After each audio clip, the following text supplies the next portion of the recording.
You will hear a number of different recordings, and you will have to answer questions on what you hear. There will be time for you to read the instructions and questions, and you will have a chance to check your work. All the recordings will be played once only. The test is in 4 sections. At the end of the test, you will be given 10 minutes to transfer your answers to an answer sheet. Now turn to Section 1. Section 1. You'll hear a man giving information to a group of new university students. First, you have some time to look at questions 1 to 5.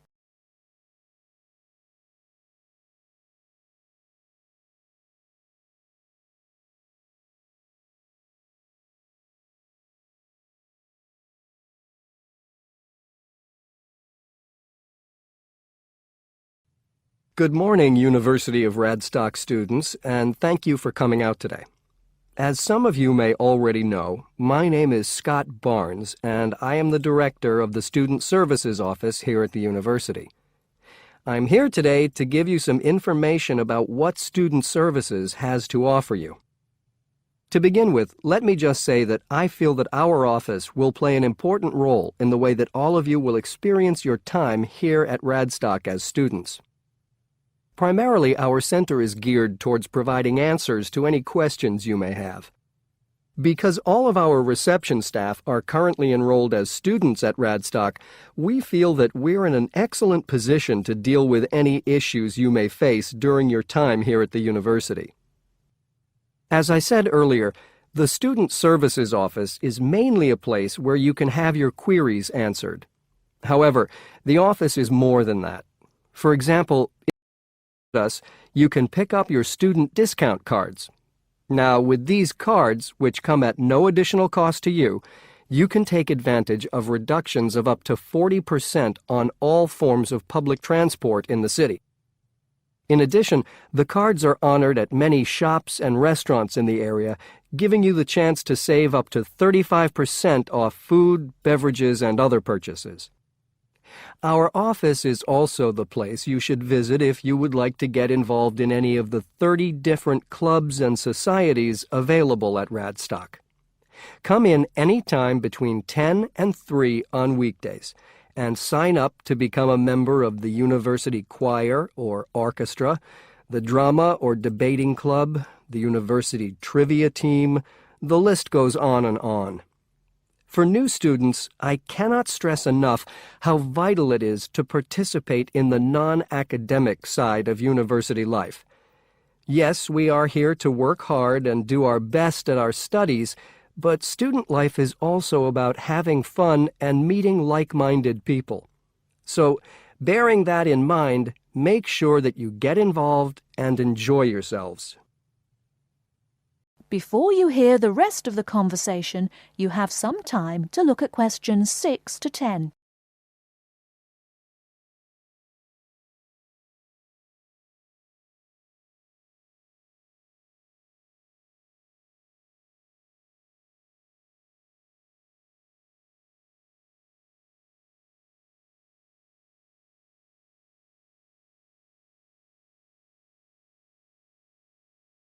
Now listen and answer questions 6 to 10. Moving along, I'd now like to talk to you about another very important service that our office provides, and that is counseling. I'm sure that you are all well aware that there are times in life when things can go wrong and times can get tough.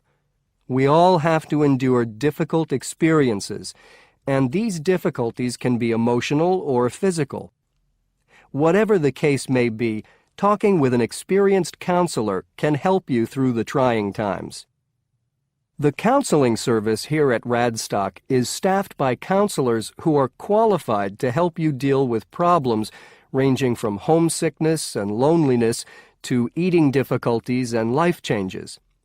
To see a counselor, we recommend that you first visit our drop-in center. We run drop-in sessions on a daily basis from 9:30 a.m. to 2:30 p.m. And to reserve one of these sessions, you can telephone the counseling service on 121-5648-3907 on the day you wish to visit. Or, if you prefer, you can come into the Student Services office anytime after 8:30 a.m. and complete a booking form. If it should happen that you need to cancel your appointment for the drop-in session, we would request that you contact the counseling service as soon as possible to let them know. Drop-in sessions can be as short as 20 minutes, but it's more usual for them to take about 45 minutes. During that time, you will be asked some questions to clarify your situation, and a decision will be made as to what further action, if any, should be taken. After your session, several things may happen. Firstly, you may be referred to one of the university's counselors for further counseling, which normally consists of another 8 sessions. Secondly, you may be asked to visit another source of help within the university. Or finally, you may be referred to an external organization. Whatever course of action might be taken, you may rest assured that what goes on in these sessions is treated in strict confidence. I'd also like to mention that the counseling service runs numerous workshops on the campus every year. The focus of these workshops tends to be on personal development, and past topics have included motivation, self-identity, and impression management. There is no fee charged for these workshops, and if you require more information, feel free to contact us at stuser@acadia.co.uk. That is the end of Section 1. You now have half a minute to check your answers.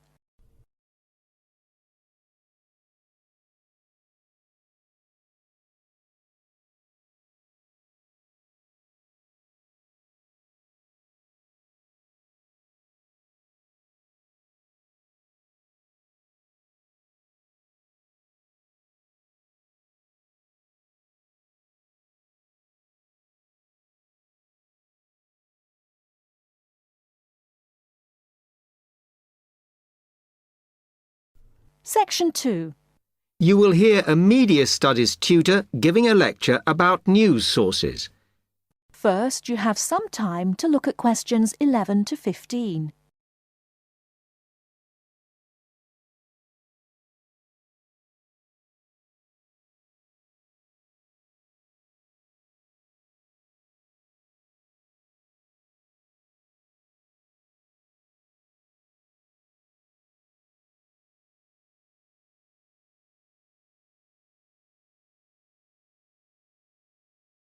Now, listen carefully and answer questions 11 to 15. Okay, now many of you will have heard about the predicted death of newspapers, as people increasingly access the TV and the Internet for their news. Today, I want to look at the USA, which has very advanced news sources, to see if this is actually true. In the USA, the main news sources without doubt are TV, the Internet, and the press. That is, traditional newspapers. And although they are each surviving and growing, they are also changing. Obviously, TV news has been around for a while, and the early evening bulletins, when people get in from work, are very popular. I suppose we traditionally think of the morning newspaper arriving on our doorstep with the daily news. Interestingly, this is not borne out by the statistics, which show that readership in the U.S. is much higher when people have time to relax, when they're not working, especially on Sundays. The Internet is also a popular weekend activity, but shows no variation with weekday access. So people are using the different sources in different ways. Interestingly, local radio has been hit less by the grip of quite strong local newspapers than by the Internet, which is seen to offer a better regional service. But just because the Internet is seen as the new force in news media does not mean it is dominant. Television has, of course, been global for a while. But now technological changes, which have fueled the rise of online news, have also allowed newspapers to print and distribute editions across the world. In fact, Internet news, which is seen as the big competitor for traditional markets, does not offer that much variety. Often, the sources are the online versions of the newspapers, whereas television, in order to offer something different, has had to come up with a much more mixed bag of reporting, from hard news to light reports on celebrity events. Another issue is reliability. The Internet is virtually unregulated, so anything can be reported there, whether true or not. Journalists on newspapers have fought a long, hard battle to fight intervention and to retain the freedom of the press. Television, however, is seen as critical to political power and has become subject to harsh controls about what it can or cannot say. Before you hear the rest of the talk, you have some time to look at questions 16 to 20.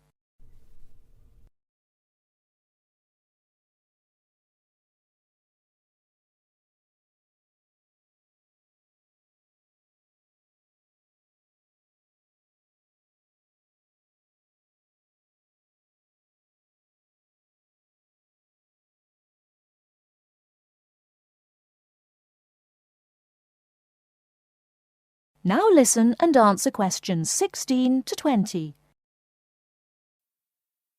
Now, one very critical factor in keeping newspapers alive and well in the USA has been their approach to advertising.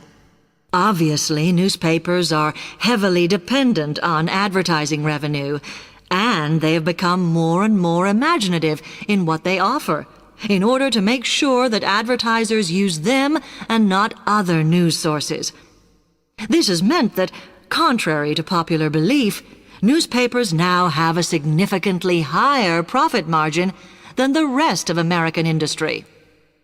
So, how have they managed to raise advertising revenue in this way? Well, they have put a lot of effort into developing and maintaining a very strong association with the retail trade. And they've come up with a winner. A critical tool in their sales plan has been suggesting that the adverts they run can have vouchers.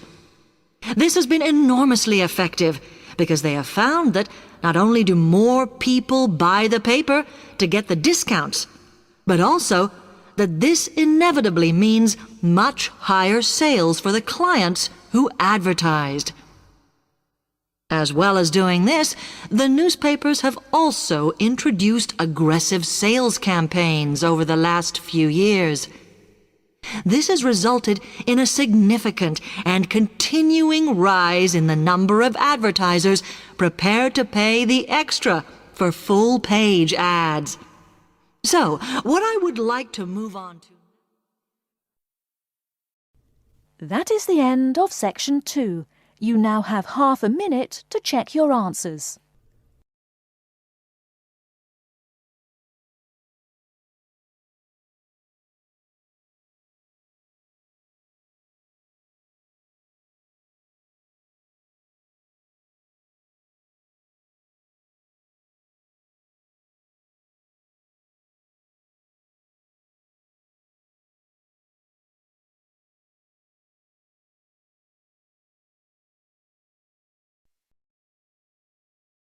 Now turns to Part 3. Part 3. You are going to hear a conversation between an interviewer and a professor. First, you have some time to look at questions 21 to 26.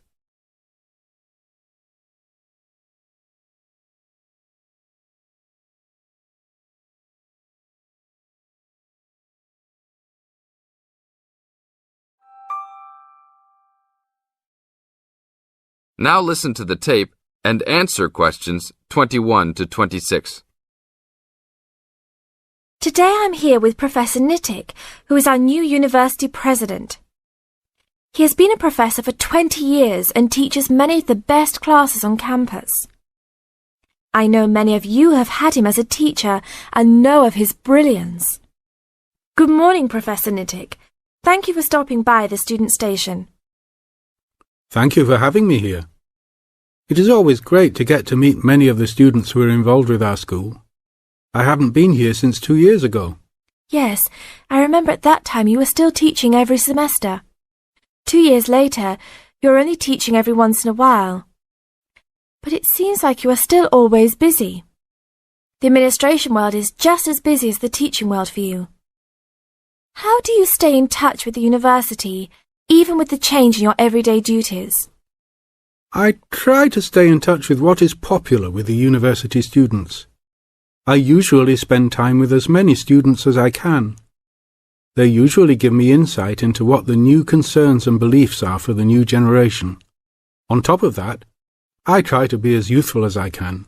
I consider myself to be youthful, at least for my age. So I always have a good time and try to stay young. I try my best to not just be a teacher, but also participate in university life. Interesting. So, are you still doing lots of academic work, or are you mostly concentrating on administrative affairs? Well, I mostly do administrative affairs now, but that doesn't mean that I still don't have a very deep interest in academic matters. I often visit other campuses around the world and meet other professors in my field. I learn the most by travelling and seeing the different places of the world and the different fields of thought.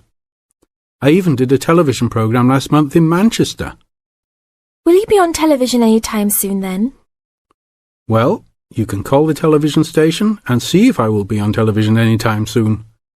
Maybe I will be on the news report. I don't think it is really that significant, though. Oh, really?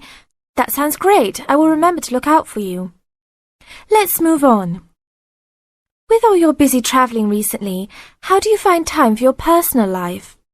I try to keep my university life separate from my personal life. Sometimes it's hard to find time to just take my wife and 3 kids out for a family dinner, but usually we all manage to get together every few days. I'm taking a few weeks off next month to take my family down to South America, to Brazil for a few days. I can't wait to just sit on the beach. Wow, that sounds like a wonderful trip. Professor Nittick, could you tell the audience a little about what goes on in an average day of a university administrator? An average day? Oh, I don't think there is such thing as an average day for me. The last few weeks I've been travelling all the time. I can be in Los Angeles in the morning and in New York by the afternoon and back to Los Angeles by the evening.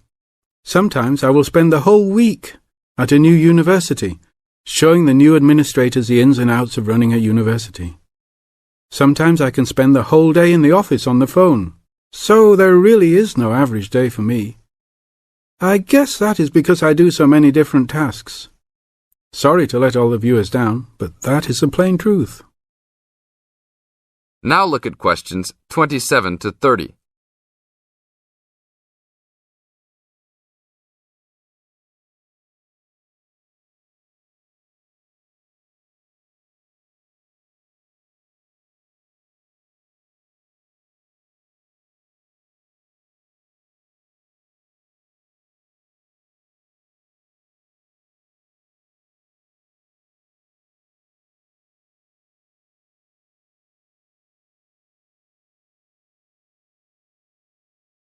Now listen to the tape and answer questions 27 to 30.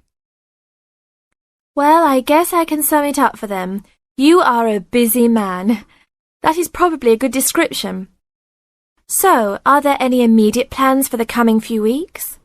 Well, I'm in Los Angeles for the next 2 days, and then I fly to Colorado to meet a new prospective professor for our university. I will be in Colorado for about a week.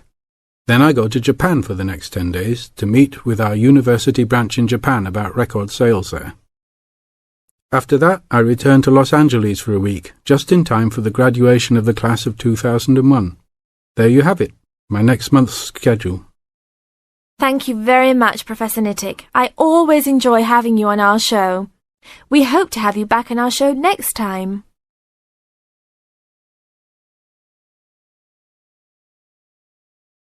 That is the end of part 3. You now have half a minute to check your answers.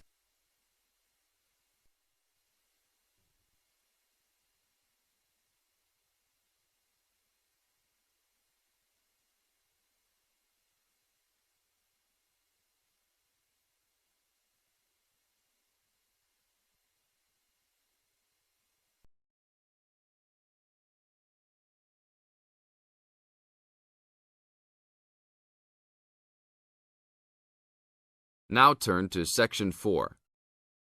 Section 4. You are going to hear a lecture. First, you have some time to look at questions 31 to 40.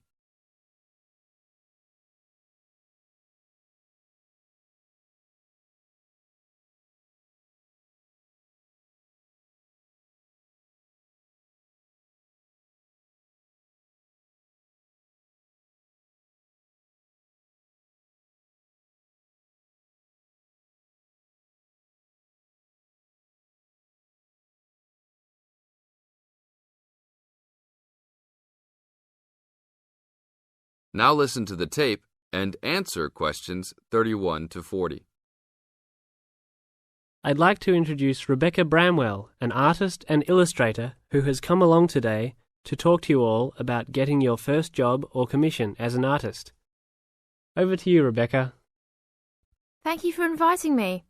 I remember when I graduated back in 1983, I was very excited about getting my first commission. My degree was in fine art, and I'd worked long and hard to get it. I was an enthusiastic student, and I never found it difficult to find the incentive to paint. I think as a student you're pushed along by fellow students and tutors, and the driving force is there. However, when you leave college, you find yourself saying things like, "I'll have one more cup of coffee, and then I'll sit down to work." I hate to admit it, but I say it myself. Suddenly, it isn't finding the inspiration or getting the right paper that's a problem. It's you. In my view, there are a number of reasons why this happens. It's a real challenge making a decent living as a new artist. You have to find a market for your work. Often you work freelance and need to take samples or portfolios of your work from place to place. These experiences are common to a lot of professional people. But artists also have to bare their souls to the world in a way. More than anything, they want praise. If people don't like what they create, then it can be a very emotional and upsetting experience hearing them say this. I began to realize that these problems were preventing me from having a career in art, and so I decided to experiment. I was a painter, but I started to dabble in illustration, drawing pictures for books, cards, and this offered me the opportunity to become more emotionally detached from my work. Of my illustrations, which I put into a portfolio and started to carry around with me to show prospective clients and employers. But it was still tricky because publishers, for example, want to know that your drawings will reproduce well in a book. But without having had any work published, it's hard to prove this. Having a wonderful portfolio or collection of original artwork is, of course, a first step. But what most potential clients would like to see is printed artwork, and without this evidence, they tend to hold back still when it comes to offering a contract. Well, I overcame this problem in 2 ways, and I suppose this is my advice to you on preparing your portfolio of your best work. The first way was by submitting my work for a competition. The one I chose was for a horoscope design and was sponsored by a top women's magazine. There are a few of these competitions each year, and they offer new illustrators an opportunity to showcase their work. The other approach I took was to design and print some mock-up pages of a book. In other words, I placed some of my illustrations next to some text in order to demonstrate how my work would look when it was printed. Perhaps I was lucky in that I had taken a degree that provided me with all-round creative skills, so that I could vary my style and wasn't limited to a certain technique. I think that is important. The art world and many other creative fields do try to pigeonhole people into snug boxes with an accompanying label. I think you should try to resist this if you feel it happening to you. If you don't, you'll find it difficult to have new work accepted if you try to develop your style at a later stage in your career. Nevertheless, when you start out, and particularly when you're going for an interview, it's important not to confuse people by having a lot of different examples in your portfolio. One remedy for this is to separate your work into distinct categories. In my case, I did this by dividing my design-inspired illustrations from my paintings. It is then easier to analyze the market suited to each portfolio, such as magazines, book jackets, CD covers, etc. Working under two names is also useful, as it clarifies the different approaches and offers a distinction between them. I think it's been hard for artists to be recognized in anything other than the pigeonholes that they have been placed in. Luckily, these barriers are slowly being demolished. This is the end of Section 4. You now have 30 seconds to check your answers.